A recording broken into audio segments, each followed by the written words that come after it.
3 வாரம் முன்னாடி கள்ளச்சாராயத்தால் 69 பேர் உயிரிழந்ததை பார்த்தோம். அது வந்து ஆல்ரெடி தெரிஞ்சிருக்கு, எல்லாருக்குமே தெரிஞ்சிருக்கு இந்த இடத்துல இது நடக்குது, எப்பயுமே செய்யக்கூடியவங்க தான் செஞ்சுருக்காங்க அப்படின்றது தெரிஞ்சிருக்கு.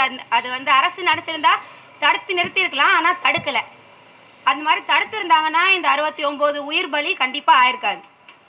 இதுதான் கொஞ்ச நாள் முன்னாடி நடந்தது, இவ்வளோதான் நடந்தது அப்படின்னு பார்த்தா இல்லை. ஒரு 3 மாதத்துக்கு முன்னாடி சிந்தட்டிக் ட்ரக் மீத் ஆம்பட்டமைன் அப்படின்னு ஒரு சிந்தட்டிக் ட்ரக்கு கண்டெய்னராக கடத்தப்பட்டுச்சு. இதெல்லாம் இதுக்கும் மேலே, அதெல்லாம் இந்த கள்ளச்சாராயத்துக்கும் மேலே விலை உயர்ந்த போதைப் பொருள், ரொம்ப ஆபத்தை கொடுக்கக்கூடிய போதைப் பொருள்.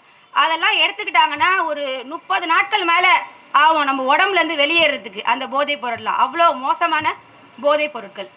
இந்த மாதிரி எல்லா விதமான போதைப் பொருட்கள், தடை செய்ய போதைப் பொருட்கள் எல்லாமே ஈஸியாக கிடைக்கிற மாதிரி இன்னைக்கு சமூகத்தில் இருக்குது. இதுதான் பார்த்தீங்கன்னா கஞ்சா, நிறைய பேர் கேள்விப்பட்டிருப்பீங்க. கஞ்சா, ஜாயிண்ட்டு, கிசான், இந்த மாதிரியான வார்த்தைகளில் சென்னையில், நார்த் சென்னையில், மற்ற சென்னையில் பகுதிகளில் சொல்லுவாங்க. இந்த மாதிரியான பொருட்கள் பார்த்தீங்கன்னா சிகரெட் மாதிரியே, மாவா மாதிரியே அந்த லீகல் ட்ரக்குன்னு சொல்லுவாங்க. ஈஸியாக கிடைக்கக்கூடியது, கவர்மெண்ட்டே அனுமதிக்கக்கூடிய ட்ரக்கு. அது மாதிரியே கஞ்சா பழக்கம் எனக்கு வந்துருச்சு. சாதாரணமாக 2 ஸ்கூல் பசங்களோ காலேஜ் பசங்களோ அப்படியே அழகாக கைமாற்றிக்கிறாங்க, ஒரு பேக்குள்ளேயே வச்சு அப்படியே கொடுத்துக்கிறாங்க. இதெல்லாம் பார்க்க முடியுது. இந்த கஞ்சா பழக்கம், இந்த சிகரெட்டு, மாவா, ஹான்ஸு இதை போலவே அதிகமாயிட்டு வருது. இதுக்கு எந்த ஒரு கண்டிப்பும் கிடையாது, எந்த ஒரு தடுத்து நிறுத்துறதும் கிடையாது. எங்கெங்கே ஹப் இருக்குது, இந்த கஞ்சாவுக்கான ஹப் எங்கெங்கே இருக்குன்னு எல்லாருக்குமே தெரியும், நிறைய பேருக்கு தெரியும். அப்போ கவர்மெண்ட்டுக்கும் கண்டிப்பாக தெரிஞ்சிருக்கும். ஆனால் அவங்க தடுத்து நிறுத்தணும்னு நினச்சிருந்தா தடுத்து நிறுத்திருக்கலாம். ஆனால் அது பண்ணலை. இப்போ ட்ரக்கு அது மட்டும் இல்லாமல் இப்போ மாவா, ஹான்ஸு, கூல் லிப்பு இதெல்லாம் சாதாரண பொட்டி கடையில் கூட கிடைக்குது. அதெல்லாம் வந்து தடையில்லாத பொருள். அது கிடைக்கும் போதே தடை செய்யப்பட்ட மாவா ஒரு டிரான்ஸ்பரண்ட் கவரில், ஒரு வெள்ளை கவரில் விற்கிறாங்க. இது வந்து சாதாரண ஒரு பூக்கடையில் விற்கிற பூக்கடையில் பூ கட்டுற ஆயா கூட இதை விற்கிறாங்க. இந்த மாவாவை டிரான்ஸ்பரண்ட் கவரில் விற்கிறாங்க. இது வந்து பார்த்தீங்கன்னா மற்ற கடைகளில் கிடைக்கக்கூடிய மாவா, ஹான்ஸை விட அதிகப்படியான கார்சினோஜன் அப்படின்னு சொல்ல. கார்சினோஜன் அப்படின்னா கேன்சர் உண்டாக்கக்கூடிய ஒரு திரவம். அது அதில் அதிகமாக இருக்குது. கலப்படங்களும் அதிகமாக இருக்குது. அதுவும் விற்கிறாங்க. அதுவும் பசங்களுக்கு தெரியும், நிறைய ஆட்டோக்காரங்களுக்கு தெரியும் அது எங்கே கிடைக்குதுன்னு. ஆனால் அது ஏதாவது கம்ப்ளைண்ட் கொடுத்தா காலையில் போவாங்க, சாயங்காலம் வந்துடுவாங்க. அதை பற்றி ஒரு ஆக்ஷனோ அதுக்கு ஒரு முற்றுப்புள்ளியோ வைக்கவே இல்லை எந்த அரசியல் கட்சினாலையும். சரி, இப்போ வந்து இந்த கள்ளச்சாராயம், போதைப் பொருட்கள் இதை பற்றிலாம் நம்ம பேசுகிறோம். இந்த இல்லீகலாக கிடைக்கூட, அதாவது கள்ளத்தனமாக கிடைக்கக்கூடிய போதைப் பொருட்கள்லாம் பேசுகிறோம். இது ஏன் இன்னி வரைக்கும் நடத்திட்டு வராங்க அப்படின்னா, இதை இப்போது கவர்மெண்ட்டே நடத்தக்கூடிய ஆல்கஹாலு, அப்புறம் மாவா, ஹான்ஸ் பொருட்கள் இதெல்லாம் ஏன் இன்னி வரைக்கும் நடத்திட்டு வராங்கன்னா, இதை நிறுத்தினா, இதை கட்டுப்படுத்தினா இந்த கள்ளத்தனமாக விற்கக்கூடியது எல்லாமே அதிகமாகிடும்னு. ஆனால் அதையே நம்ம பார்க்குறோம். இது ஒரு பக்கம் நடந்துட்டு தான் இருக்குது, அதுவும் ஒரு பக்கம் நடந்துட்டு தான் இருக்குது. இது ஒரு சாக்கு மாதிரி தான் சொல்லிட்டு இருக்காங்களே தவிர இது குறைச்சாலோ இது அதிகமாக போகிறது இல்லை. எப்பயும் நடக்கிறது தான் நடக்குது. ஆனால் இவங்க வந்து இது ஒரு சாக்கா சொல்லிட்டு இருக்காங்க. இப்போ கவர்மெண்ட் லீகலாக விற்கிறதுங்களா ஆல்கோஹாலு, மாவா, ஹான்ஸு இதெல்லாம் விற்கிறாங்க இல்லையா, இதுலேயே நிறைய ரூல்ஸ் ரெகுலேஷன்ஸு ஃபாலோ பண்ணுறது இல்லை. என்னென்னா இதெல்லாம் வந்து லீகலான ட்ரிங்க் தான், இல்லைன்னு சொல்லலை. கவர்மெண்ட் விற்கிறது எல்லாமே லீகலான ட்ரிங்க். ஆனால் லீகல் ஏஜ், வயது வரம்புன்னு ஒன்று இருக்குது. அதை எங்கேயாவது பயன்படுத்துகிறாங்களான்னு கேட்டால் இல்லை. இப்போது புகையிலை பொருட்களுக்கெல்லாம், மாவா, ஹான்ஸு, சிகரெட் அந்த மாதிரியான புகையிலை பொருட்களுக்கெல்லாம் 18 வயசு லீகல் ஏஜ். அதுக்கு மேலே தான் அவங்க போய் ஒரு கடையில் வாங்கலாம். அதே மாதிரி கவர்மெண்ட் விற்கக்கூடிய சாராயத்துக்கு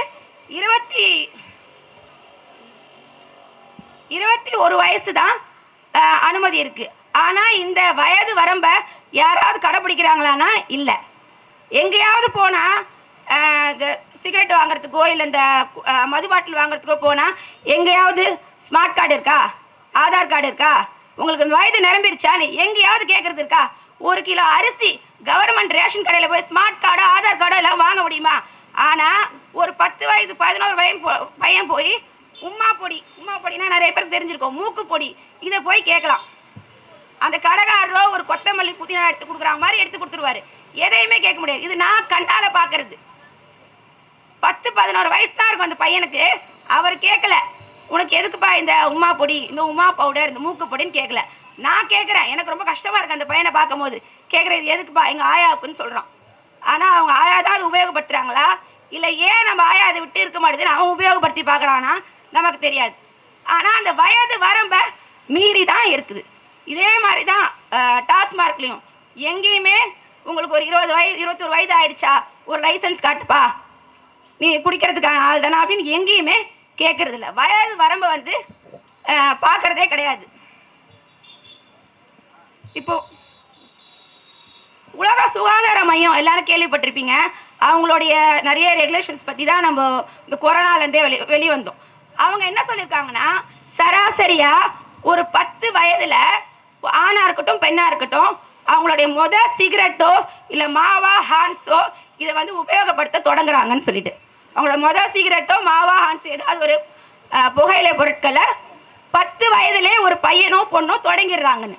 அதே மாதிரி 15 வயதுல மதுவை அவங்க ஃபர்ஸ்ட் ட்ரிங்க் குடிய ஆரம்பிக்கிறாங்கன்னு சொல்லி, இதுக்கப்புறம் அவங்க கண்டினியூ பண்ணலாம், கண்டினியூ பண்ணாமல இருக்காங்க. ஆனால் அவங்க முதல்ல எடுக்கிறது 10 வயது புகையிலை பொருட்களுக்கு, 15 வயது மது பழக்கத்துக்கு.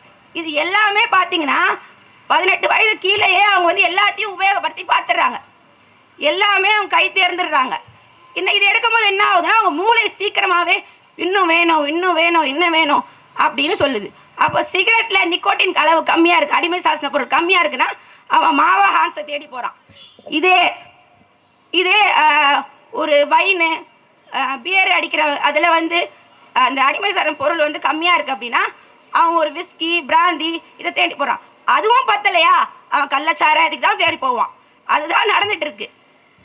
கொஞ்சம் எக்கனாமிக்கலாக கொஞ்சம் வீக்காக இருக்கவங்க என்ன பண்ணுவாங்கன்னா, இந்த மாதிரி கள்ளச்சாராயம் கஞ்சா இதை தேடி போகிறாங்க. எக்கனாமிக்கலாக கொஞ்சம் நல்லா இருக்கவங்க மீத்தாம்படைமெண்ட் கொக்கைன் அதை தேடி போகிறாங்க. இதுதான் உண்மை. இந்த கள்ளச்சாராயக்கும் நல்ல சாராயத்துக்கும் ஒரு பெரிய வித்தியாசம் கிடையாது. இந்த இப்போ ரெகுலராக கிடைக்கக்கூடிய டாஸ்மார்க்கில் கிடைக்கக்கூடிய அப்புறம் ஈஸியாக கிடைக்கக்கூடிய இந்த லீகலான பொருட்கள் தான் ஒரு கேட்வேன்னு நாங்கள் சொல்கிறோம், ஒரு வழி, ஒரு முதற்கட்டம். ஸோ இதில் போதை பத்தலைன்னா அவங்க அடுத்த கட்டத்துக்கு தான் போவாங்க. கள்ளச்சாராயத்துக்கோ கஞ்சாவுக்கோ இந்த மாதிரி சிந்தட்டிக் ட்ரக்கோ இதுக்கு தான் போவாங்க. அதனால் இதுக்கும் கவனம் செலுத்தணும். ரெகுலராக கிடைக்கக்கூடியதோ அதில் விதிமுறைகளை ஃபாலோ பண்ணணும். எந்த பசங்களுக்கு கிடைக்கணும், யாருக்கு கிடைக்கணும், யாருக்கு கிடைக்கூடாது, இந்த பொறுப்பு ஒரு கடையில் இருக்கிற எல்லாருக்குமே வேணும், அங்கே விற்கக்கூடிய எல்லாருக்குமே வேணும். இதெல்லாம் யார் ரெகுலேஷன் பண்ணுறது? கவர்மெண்ட் தான் ரெகுலேட் பண்ணணும். ஸோ இதோட என்னோட முடித்துக்கிறேன். நன்றி. தடை செய் தடை செய் தடை செய் தடை செய் கள்ளச்சாராயத்தை தடை செய் கள்ளச்சாராயத்தை தடை செய் கள்ளச்சாராயத்தை தடை செய் கள்ளச்சாராயத்தை தடை செய்